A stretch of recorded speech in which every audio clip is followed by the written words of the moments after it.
Hey, goal friends, it's me, Adrian, or Ayden. Either way, I am still your host, and you are still listening to Susto, the podcast of ooky, spooky, scary stories. Welcome back. Thank you so much for returning from the dead, and if this is your first time, welcome to the seance. Speaking of seances, I posted a really quick tweet yesterday, I think, and I just came back from a trip to New Orleans. I was there with a couple of friends, and it was for two of my friends' birthdays. I'm sure I don't need to tell you all about the rich history and culture that is in New Orleans, especially the plethora of paranormal experiences to be had. Of course, we made sure to book a seance, and I had a lot of thoughts about it. Ultimately, all I will say on here is that it was a lot of fun. It was very entertaining, along with everything else that we did. So I'm gonna try and make like a cute little TikTok of, this was my time in NOLA, and post that. And I'll probably do like an in-depth play-by-play video, especially about the seance, for Best Girlfriends on Patreon. So yeah, that was so much fun. I had an amazing weekend, and I hope that you did as well.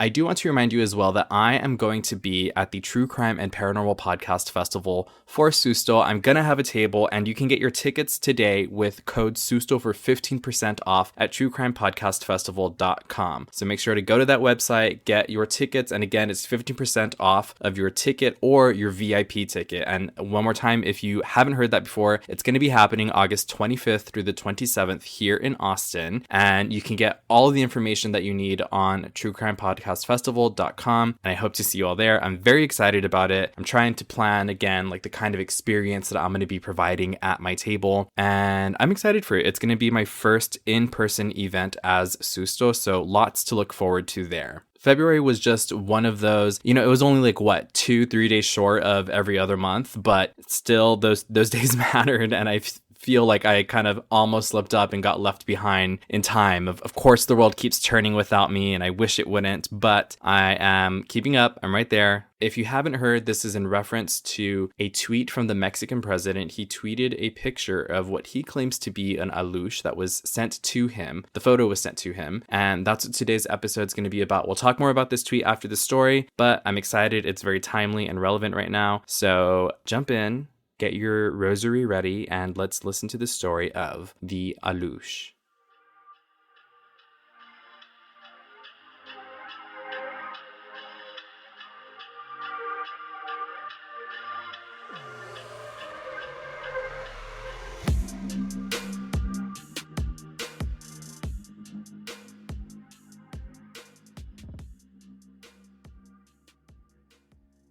In the heart of the Yucatan Peninsula, nestled among the lush jungle foliage and towering trees, lay a small, remote village. It was a place steeped in ancient Maya traditions and legends, where the spirits of the earth and the sky were worshipped and revered. But, in recent years, a darkness had fallen over the village. Strange occurrences began happening in the dead of night. Mysterious pattering footsteps echoing through the streets, doors slamming shut of their own accord, and eerie whispering voices that seemed to come from nowhere. The villagers whispered amongst themselves about the source of the disturbances, and many believed it was the work of the Alux. The Alux were mischievous spirits that were said to inhabit the forest and mountains of the Yucatan. They were known to be tricksters, playing pranks on humans and causing mischief wherever they went. But they were also said to have the power to bring good fortune and prosperity to those who showed them respect and kindness. One night, as the moon hung low in the sky, a young girl heard a strange sound outside her window. She crept over to the window and peered out into the darkness, her heart racing with fear. In the moonlight, she could just make out the figure of a small, shadowy figure darting through the trees. The girl knew instantly that it was an Alux.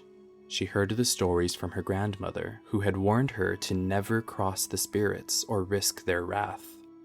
But, despite her fear, she felt a strange sense of curiosity and wonder at the sight of the Alux. She wondered what it would be like to see one up close, to talk to it and learn its secrets. Over the next few nights, the girl found herself drawn to the forest, unable to resist the lure of the Alux. Each night she ventured a little farther into the woods, guided by the soft glow of the Alux's eyes, reflecting the light of the moon. She began to leave small offerings for the spirit, a handful of flowers, a sweet piece of fruit, and felt a sense of satisfaction knowing that she was showing respect to the Alux. But as the days passed, the girl began to notice a change in the behavior of the Alux. It seemed to be growing more agitated, its pranks becoming more malicious and dangerous. One night, the girl tripped on a hidden root and stumbled into a patch of sharp thorns, her hands and knees bleeding from the sinister trap. She realized then that she had been foolish to think that the Alux would be anything but a trickster, and that it was time to leave the forest and return to the safety of her village. But it was too late. As she stumbled through the woods, the Alux appeared before her, its eyes blazing with anger. It spoke to her in a voice that sounded like a whisper and a howl at the same time, telling her that she had shown disrespect by leaving such small offerings. It demanded that she offer it something more, something that would show true reverence and humility. The girl was terrified, but she knew that she had no choice but to obey. She returned to her village and begged her parents for a goat, explaining that she needed it as an offering to the Alux. Her parents were slightly skeptical and very afraid, but agreed to her request, knowing that it was important to show respect to the spirits. That night, she ventured once again into the forest, her heart pounding with fear and anticipation. She found the Alux waiting for her in the darkness. She approached it with the goat in tow, feeling the weight of the animal's limp body as she heaved it onto the ground. The Alux smiled, its face transforming from one of anger to one of joy. The Alux thanked her for the offering and promised to bring prosperity and good fortune to her and her family. It disappeared into the forest, leaving her alone with the goat carcass and a feeling of relief. The next day, strange things began to happen in the village. The crops that had been withering in the fields suddenly sprouted with new life, and the animals in the pens grew fat and healthy. The villagers whispered amongst themselves, wondering if the Alux had indeed brought good fortune as promised. But as the days passed, the prosperity began to fade. The animals in the pens began to sicken and die, and the crops withered once again. The villagers grew fearful, wondering if they had somehow angered the spirits. One night, as the girl lay in her bed, she heard a strange sound outside her window. She peered out into the darkness, her heart racing with fear, and there, in the moonlight, stood the Alux. It spoke to her again, its voice both gentle and commanding. It told her that the offering she had given was not enough, that it demanded more. She knew then that she had made a terrible mistake. She had given in to her curiosity and allowed herself to be seduced by the promise of good fortune, and now she realized she put her family and her village in danger. She begged the Alux to spare her and her loved ones, to accept another goat offering, but the Alux was unmoved, its eyes burning with anger and a wild hunger. She realized what she was being asked to do. She left her house in the dead of night, carrying with her a small knife and a sense of determination. She made her way to the forest, her heart pounding with fear and regret. And there, in the darkness, she came face to face with the Alux. It demanded its sacrifice. The girl closed her tear-soaked eyes and took a deep breath. She plunged the knife into her chest, feeling the sharp pain as it sliced through her flesh. She fell to the ground, her lifeblood spilling out onto the jungle floor. The Alux feasted, its hunger finally quelled by the sacrifice of a foolish girl.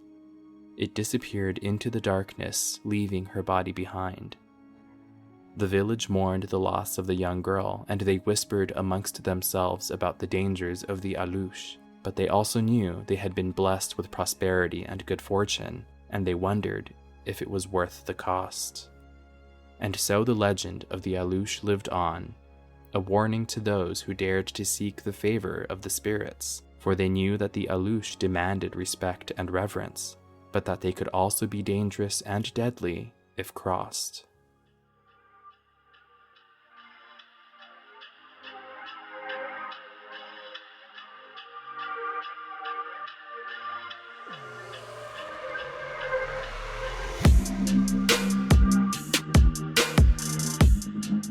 So right off the bat, when I was initially looking up the Alux, I kept thinking this is pretty similar, in my head at least, it was pretty similar to a duende. And so that was one of the first things that I looked up, is what are the differences and what are the similarities between a duende and an Alux? And one of the links that I used for this episode is from the Ancient Origins website. It's ancient-origins.net. Again, all the direct links are going to be in the Patreon, the Susta Google Docs, and this one says, under the mythical background behind the legend, it says, though some modern Maya still believe in the spirits of the Aluxes, others appreciate them only as a myth. However, all myths and legends had to come from somewhere. Where did the concept of the Alux come from? It continues, historians claim that the term Alux is sometimes mistaken for the Spanish word duende, and vice versa. Duende is a Spanish term referring to a supernatural human-like creature similar to gnomes, leprechauns, or goblins. There is also a focus on these small human-like creatures having specific homes or places of dwelling. Given their similarity, it is obvious how these two could get mixed up at times. The concept of duende is found in the folklore of many countries beyond Spain, including Greece, Portugal, Belize, and the Philippines. Though these duendes may go by slightly different names in different locations, they all have similar characteristics, including their small size, natural habitats, and penchants to cause mayhem in random ways. Ways these other duendes can cause trouble include burning food, consuming the food of others, causing heavy rain or snow, waking people at night, and tempting little girls and boys to be mischievous with them. However, like the Alux, they can also bring luck and perform good deeds, including rebuilding destroyed buildings, helping lost travelers through the forest, blessing land, and rowing the boats of old fishermen at sea. This last little piece on duendes says, the fact that the word duende is sometimes used interchangeably with Alux suggests to historians that the legend of the Alux may have stemmed from Maya interactions with the Spanish during the 1500s. In addition, the Maya would have had contact around this time with pirates from the British Isles, who held various beliefs about fairies, similarly legendary creatures.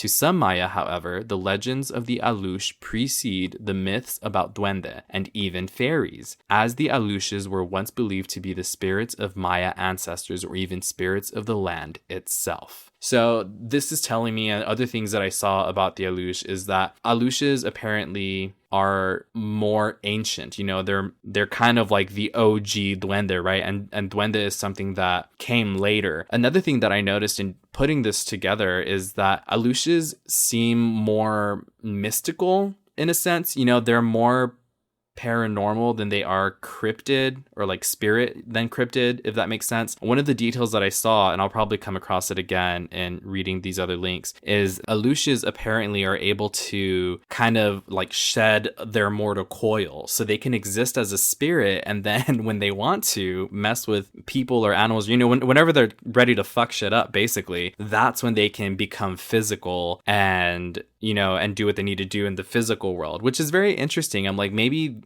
they've just kind of figured out how to tap into the fourth dimension, and they can, you know, come in and out of the third dimension, our dimension, and the next one. You know, that's thinking, I think, really like kind of nebulous and thinking a lot bigger about it, but that's just kind of how I think about these things, is like, if anything was possible, what would be the logical explanation, you know? But yeah, this page itself is really great. And at this page, again, the website was ancientorigins.net. The piece is from last year, April 1st of 2022, and it is titled Aluxes, the mischievous little people of Maya mythology. There are a lot of similarities between Aluxes and duendes, but again, from what I noticed is that Aluxes are more ancient and they are more spirit-like than the duende. I'm going to read a few other things from this page. One of the sections, which is very relevant to the story, says, demands are the favorite pastime of the Alux. As previously mentioned, Aluxes are rumored to live around the Yucatan Peninsula. According to locals, they supposedly reside in the jungles, but will leave the jungle and move towards civilization if they feel they will benefit from it. This is especially true if a community provides them with offerings, in which case they will go to that area to take advantage of these resources. However, they will only stay as long as the offerings continue. Again, there's this idea that they can provide prosperity and good fortune as long as the money's rolling in. The Alux really said, if it ain't about $1, I'ma holler at you later.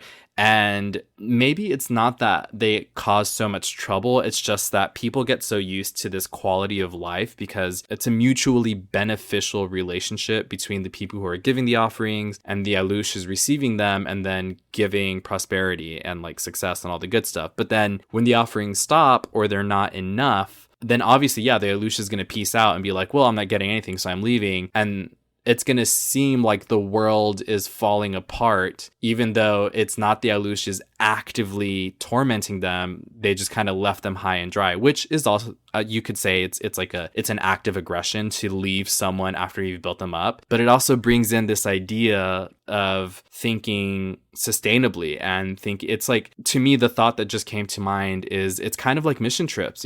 People go to other places and they say, oh, I'm doing this for the good of you. I'm doing this for the good of you. And what they do to these communities sometimes is they just give, but they don't teach these communities how to stay sustainable. So then when they leave after they've done their mission and they've allegedly converted, people and, done what they think they need to do, then these communities are kind of left off worse because, again, they're not taught to sustain that life. They're just being given it and they're seeing the Alux, or in this analogy, the missionaries, as these good, great people because they're giving them supplies or aid or food. It could be anything, but I don't know. My mind just went there right away looking at this piece.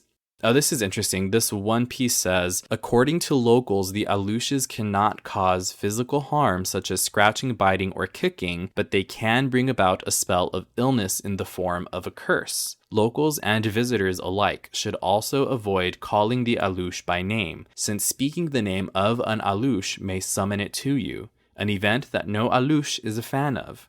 They will likely cause a bout of immediate mayhem as revenge. Okay, so I'm really hoping that each Alux has a name, and it's not just by saying the word Alux, because of the amount of times I keep saying Alux in the episodes about Aluxes, much like duendes, which I don't even like saying that word, but for the sake of this episode. You see, I'm putting myself in jeopardy for you all by saying these words over and over again. I'm 100% going to do some sort of like cleanse and re-protect, reward my house after doing this episode, because I just keep having to say it. But anyway, what I'm thinking is that much like demons, each Alux has a name. But unlike demons, knowing the name or saying the name may not give you power over it. Like with demons, obviously you don't want to say their names because some say or some believe that it is a form of summoning them or calling them to you, but it also gives you power over a demon to know the name. That's usually how like exorcisms work. With the Aluxes though, it doesn't say that it gives you power. It just say that it summons them. I guess it gives you power in a sense that they're summoned, but then that pisses them off because they have no choice but to go to you. So they're like, well, I had a busy day.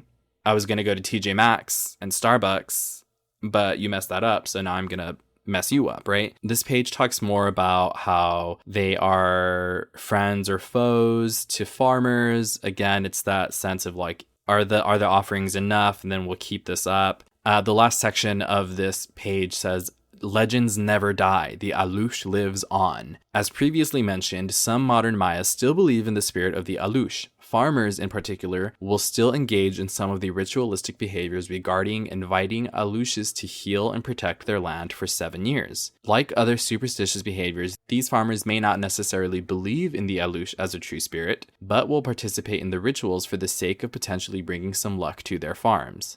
I can just imagine some people being like, I don't believe in it, but I'm still going to do it. I'm not going to risk it, right? As continues, other communities beyond farmers have also continued the Alux tradition. The most well-known of these stories occurred in the 1990s regarding a bridge built between Cancun and Playa del Carmen called the Cancun-Nizuc Bridge. According to the situation, construction on the site had failed 3 separate times until local Maya approached the workers to tell them they had begun building without the Alux's permission. Only by building the Aluxes a shelter would they stop hindering construction. Reports say that the construction workers reached out to a Maya shaman after receiving advice from local farmers to get help in building an Alux house. Though it may have been a coincidence, construction did not fail a fourth time after they respected the local traditions. Wow. This ends with many restaurants, hotels, and even shops will contain Alux houses to appease the mythical creatures. As some are sealed off after 7 years, more are built to appease future Alux guardians. Though the Aluxes may just be a myth to some, it is clear they still have a stronghold over Maya culture, one that doesn't seem to be letting go anytime soon. That is so cool, the way that it's still practiced. I wonder what the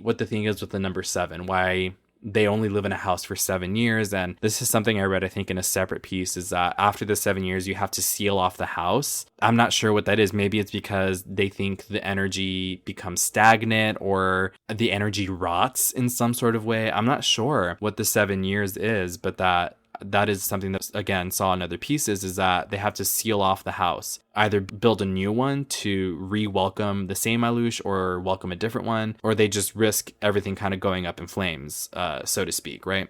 Okay, I want to talk more about the Mexican president tweeting about this. So he tweeted this, and I'll read it in English. It says, I'm sharing 2 photos of our supervision of the Mayan train, which is a project I want to talk about right now. This says, one taken by an engineer 3 days ago, apparently of an Alux, and it's this photo here on the left. Of course, I'll post that on the social media posts for the episode. That's at Susto Podcast on Facebook, Twitter, Instagram, and TikTok. And this says, apparently from an Alux, another by Diego Prieto of a splendid pre-Hispanic sculpture in Ike Balam. Everything is mystical, he says. I will say, under this tweet, there's a notification from Twitter or notice that says readers added context they thought people might want to know. The first image, the photo of the Alux, is at least 2 years old and was not taken recently, as this tweet suggests. And there's an article from 2021 about it. Here you go. Yeah, and the article says, it's from a website called debate.com. It's titled, Alleged Witch is Captured in General Terán, Nuevo León and Causes a Stir on Social Networks. So this photo apparently has been debunked as an old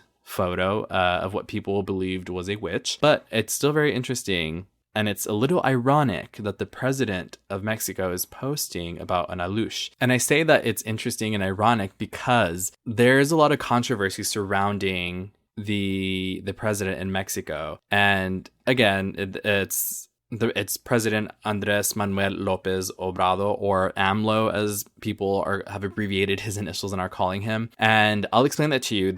I'm using this article. It's chicago.suntimes.com, and it's titled, Mexico's Ambitious Maya Train Touted for Development Threatens Maya Village's Water Future. I'm going to read a bit from it, and it says, Mexico's ambitious Maya Train project is supposed to bring development to the Yucatan Peninsula, but is threatening the indigenous Maya people for whom it was named and dividing the communities it was meant to help. One stretch cuts a swath of more than 68 miles through the jungle between the resorts of Cancun and Tulum, over some of the most fragile underground cave systems in the world. A signature project of President AMLO, the Maya Train has drawn objections from environmentalists, archaeologists, and cave divers who have held protests to block backhoes from tearing down trees and scraping clean the thin layer of soil. It means even more to the largely Maya inhabitants of the village of Vida y Esperanza, a clutch of about 300 people whose village name means life and hope. The train is going to run right by their doors, and, as it does, they fear it will pollute the caves that supply their water, endanger their children, and cut off their access to the outside world.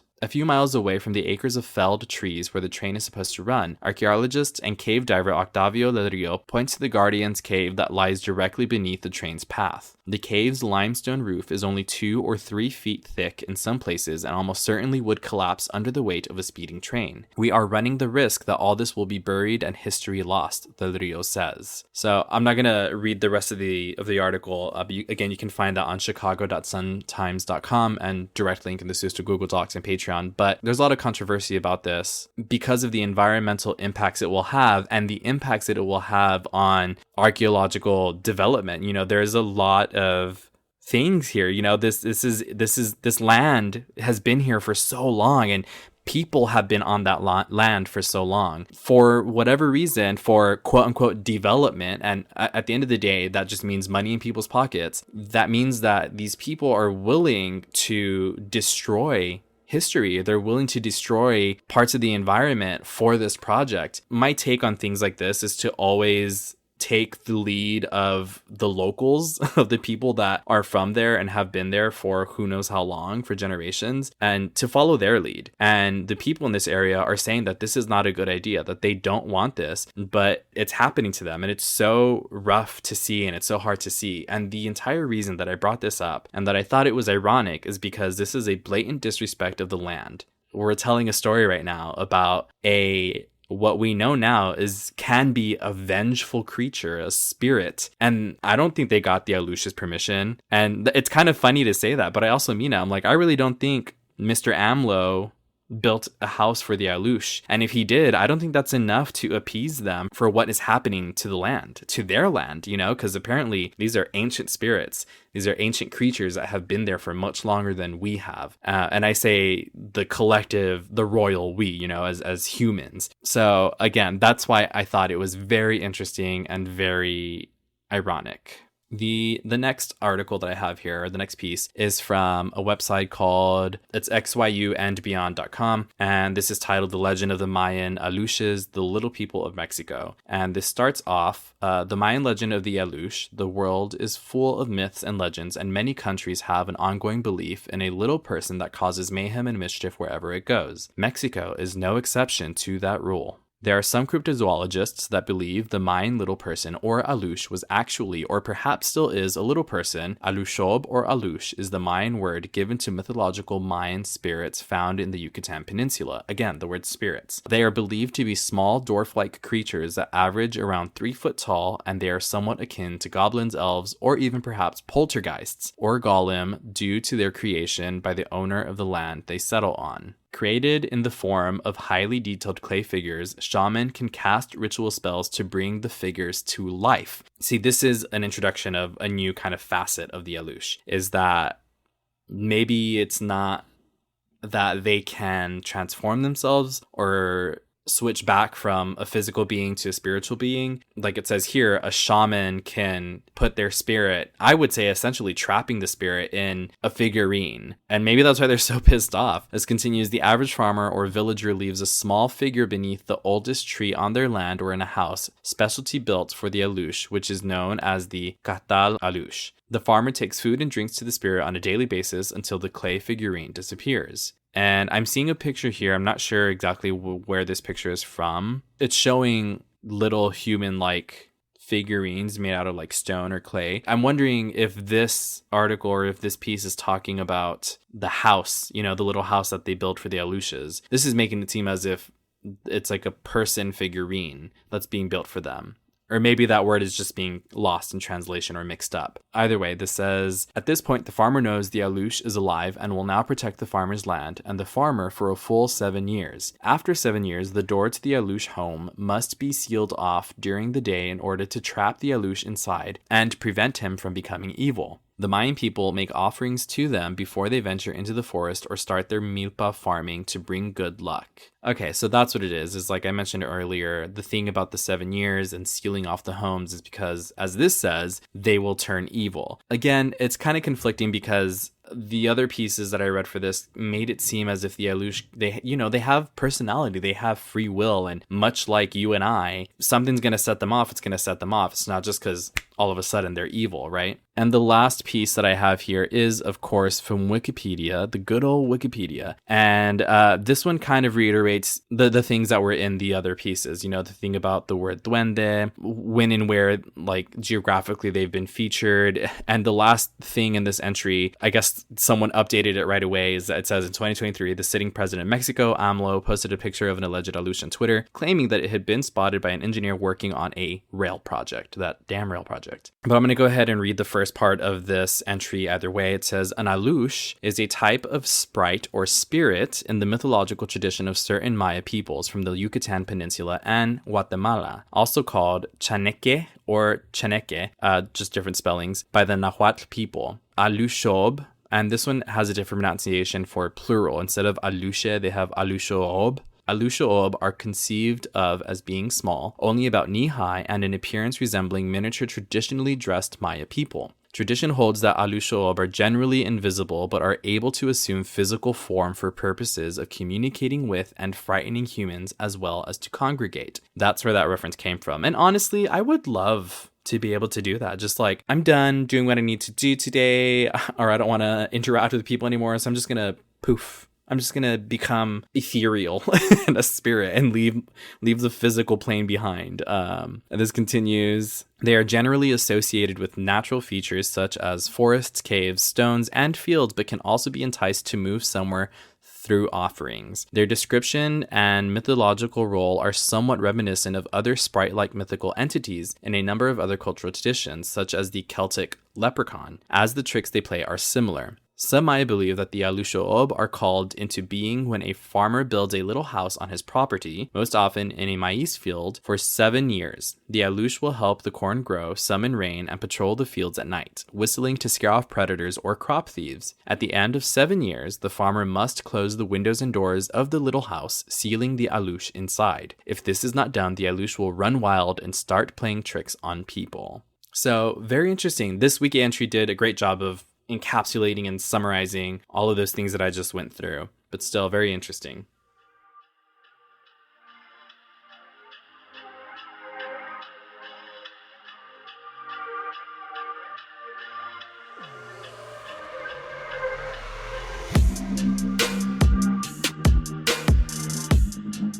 Listen, like I mentioned earlier, I'm going to have to do a full cleanse, sound, smoke, spray, everything because of the amount of times that I said Alush and Duende. If you all are listening, no, you're not. Actually, I'm not even going to talk to them. Don't even. I wish I could take that back.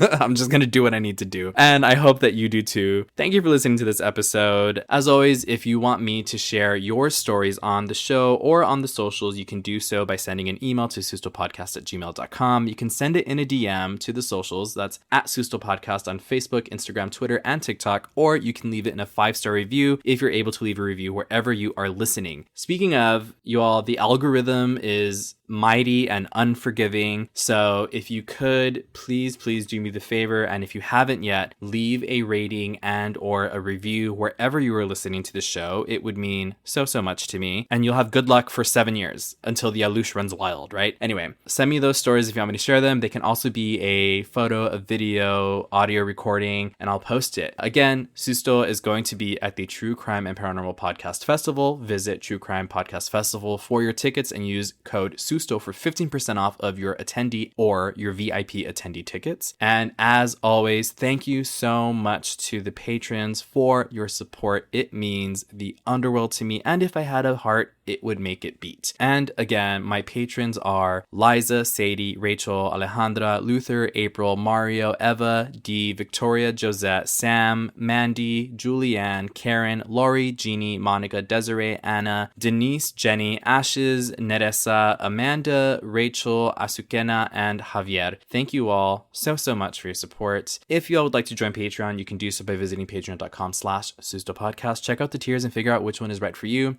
Keep your eyes on the socials for any and all updates on the shows, and I will talk to you in the next one. Oh, and don't make deals with little forest creatures. Bye.